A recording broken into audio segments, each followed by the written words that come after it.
Welcome to Elliott Wave Forecast.com educational video. Today we are going to take a look at the flat structure.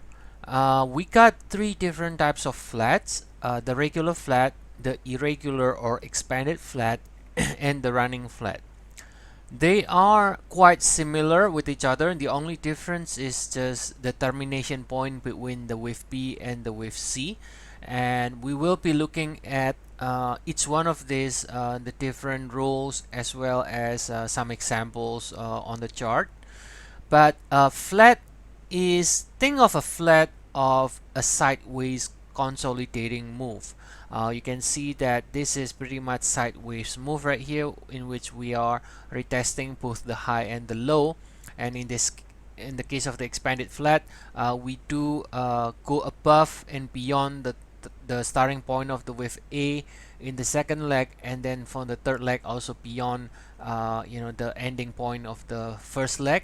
And then in the running flat, it's kind of similar to the expanded flat, only the difference, the C leg does not go beyond the end of the first leg. So these are the three different types of flats, and let's take a look here. The first one, the regular flats. So in the regular flat, this is a three waves labeled as an ABC. Now there is another structure that is also labeled as an ABC called a zigzag. Now we got a zigzag cover in other videos, but the difference between the two is that the flat is a sideways, right? Sideways move, whereas the zigzag is the B is not really retesting the A. The B usually is only 50% of the with A, and then the C makes another full extension to the downside, usually can reach 100% of the with A. And then other than that, there is also a difference in the subdivision. In the flat, the subdivision of the wave A is in three waves, right? So if you recall, the zigzag, okay, the zigzag has a subdivision of 5 3 5, but a flat is basically a 3 3 5 structure right here. So in the wave A, you see the subdivision is in 3. With B is also in 3, and then the wave C is in 5 waves, right? These 5 waves here can either be an impulse or can be a diagonal. And right here, these 3 waves can be any corrective structure. It can be a WXY, which is double 3. Again, this is covered in other videos, or it can be an ABC zigzag as well as the subdivision of wave A. Alright, same thing with the wave B here as well. So again, subdivision of A and B is in 3 waves, subdivision of C is in 5 waves. Wave B terminates near the starting point of the wave A, okay, and then wave C terminates beyond the end of the wave A. Usually is around 100% to 161.8% of the wave A. For the termination of the wave C. Okay, so that will be the relationship over there. Wave C terminates beyond the end of the wave A, and then at or beyond. Okay, so wave C can also terminate around near the end of the wave A. Okay, and then wave C needs to have an RSI divergence, a momentum divergence. So the C leg on the third leg needs to have a momentum divergence here. For the wave B, okay, it can be 50% or 85.4% of the wave A. So the wave B is a retest, okay, it's a retest basically of the wave A right here, usually almost at 76.4% or 85.4% of the wave A right here. Okay, so let's take a look here at an example of a regular flat. Alright, so let's take a look here at an example of a regular flat. This is the Nifty chart, 4-hour chart, index from India. We can see right here, if we start from this low, the index is making a high, which is technically bullish, right? A high is a bullish sequence. And we will be focusing, however, in this middle move right here. Okay, so we got this rally from the low to the peak, and then from there we see a 3 waves correction. This one right here, 1 2 and then 3, right? So we see a 3 waves correction. Now we can see the subdivision of these 3 waves right here.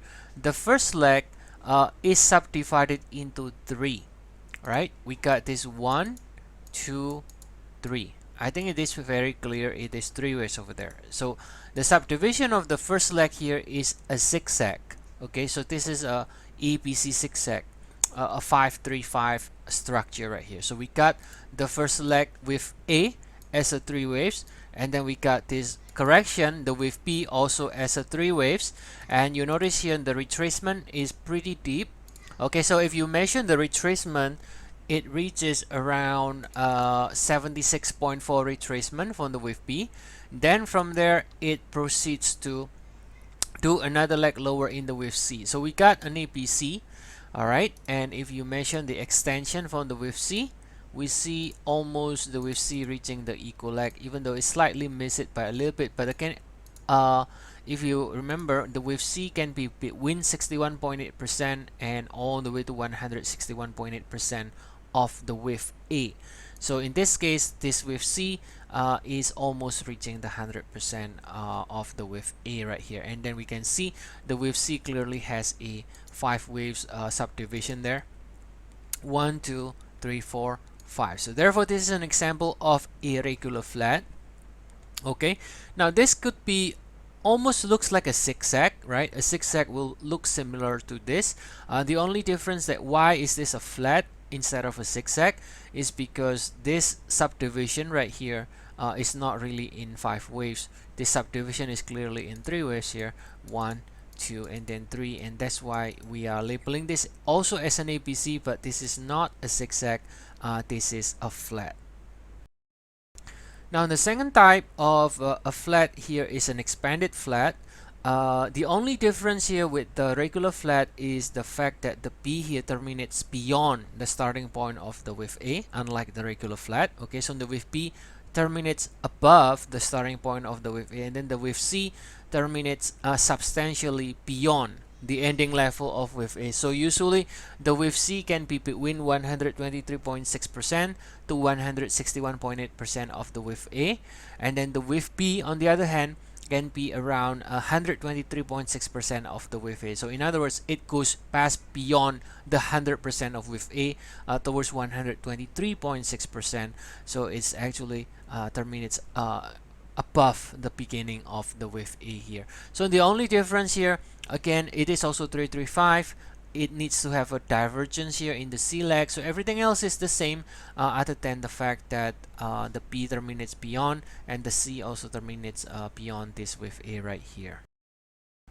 Oh, by the way, we forgot to check the Nifty earlier, the momentum divergence, right? So in all the flats, if you recall, we need to have this momentum divergence at the end of the wave C, which is this 5 waves right here. So if we take a look at the Nifty earlier, we see that this wave C on the 5 waves here, we can see the momentum divergence here. You can see the RSI has a divergence even though it makes a new low in price, but the momentum indicator here is not showing a new low, but it shows a higher lows right here. That's what the momentum divergence is. Now looking at the example of the expanded flat, we're gonna turn into SNP chart here. This is the monthly chart of SNP, right? So everybody should be pretty well familiar with this.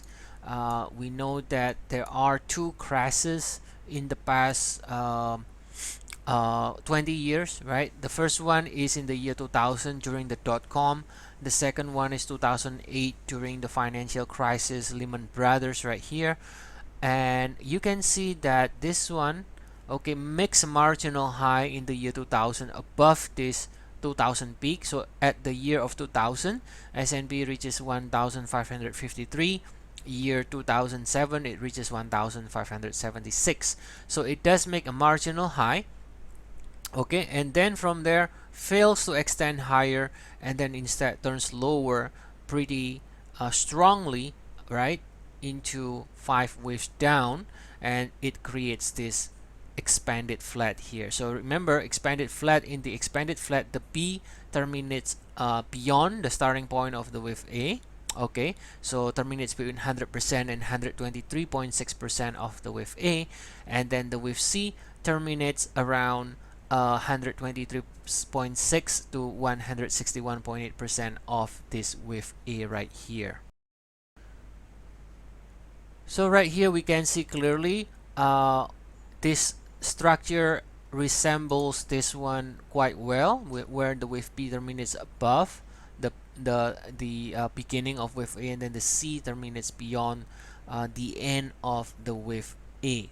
Okay, so if we take a look here, this C leg is clear, it is 5 waves down. Okay, and then again this one should be a 3 waves here, and then somewhere here something like this, probably a 3 waves here.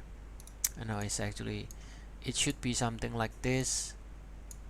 All right, another 3 ways, perhaps an ABC, a zigzag from here, and then we got 3, 3, and then 5. Okay, and in terms of the Fibonacci relationship, we can see in the C leg here, I think it's between 100% and 123.6. so we can see it almost reaches the 123.6% of the wave A right here. Okay, so that will be an example of a expanded flat. Now expanded flat is probably the most tricky of all, because normally when you do have a new high, like in the case of S&P in the year of 2007, okay, once it breaks above the previous high, the more natural path is to assume that this is going to extend higher until it reaches the next 100% equal leg from whichever low that you pick. But you should be looking for something like this, reaching the 100%. But an expanded flat is a tricky structure in that it does make a marginal high, as if suggesting that the next leg higher has started, only to fail and then turn the other way very strongly. And usually, you know, when it does make a marginal high and then suddenly turns strongly, you know that that is most likely going to be an expanded flat. So you need to be careful when you see something like a marginal high and then suddenly turn lower strongly. You should expect the move can be very strong due to the expanded flat nature. The C leg is going to be impulsive in 5 waves over there. Okay, so it is tricky because again, once it breaks this, it gives the impression that the market is bullish, because by definition bullish market is a market where you get higher high and higher low. So at this year here, people think that okay, the S&P already starts the next leg higher, but it fails and then starts to turn lower because of the flat right here. Alright, so finally the last type of flat here is called the running flat.